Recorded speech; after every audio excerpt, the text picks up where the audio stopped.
ខ្ញុំយកមួយចានដែរ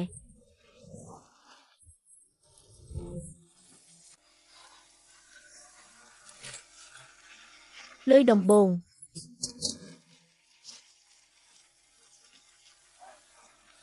អូនេះចេញរកស៊ីហើយឬហើមនៅពាក់អាវចាស់ដែលម៉ែអញទុកឲ្យទៀតបែបនេះក៏ចង់មកបង្ហាញមុខនៅក្នុងភូមិដែរក៏មិនដឹងថាវាលក់ស្អីដែរប្រយ័ត្នតែញ៉ាំទៅឈឺពោះ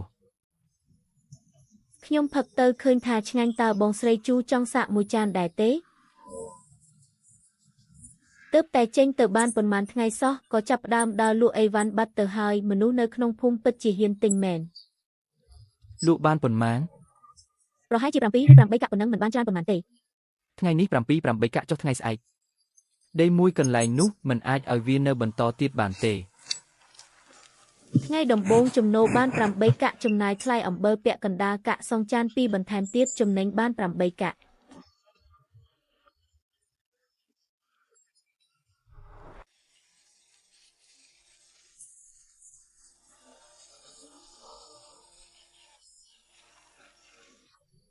ជីហឺ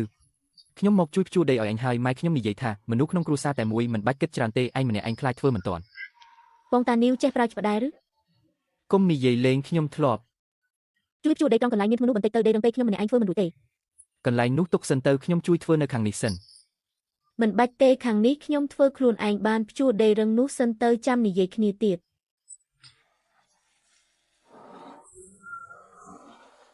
ខ្ញុំស្រេកទឹកណាស់ចង់រកទឹកផឹកជីហឺយកទឹកមកឲ្យខ្ញុំបន្តិចមក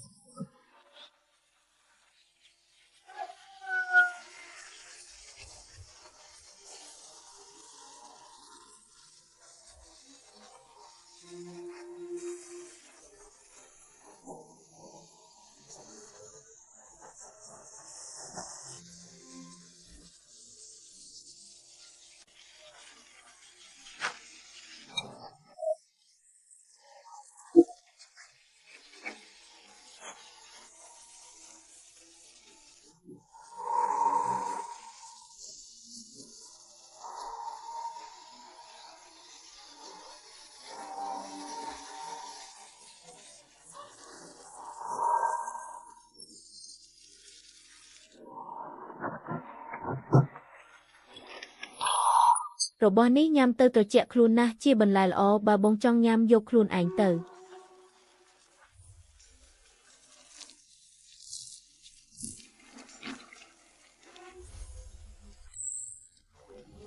នេះជារបស់ស្អីហ្នឹងអូ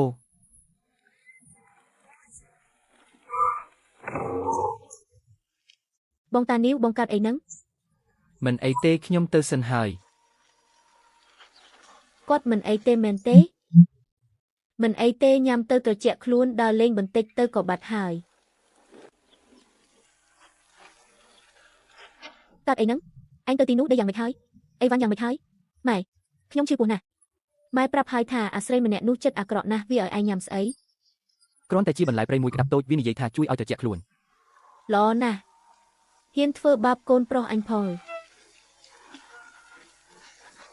ជីហឺអញឲ្យកូនអញញ៉ាំស្អីខ្លះគេឈឺពោះពេញមួយថ្ងៃហើយ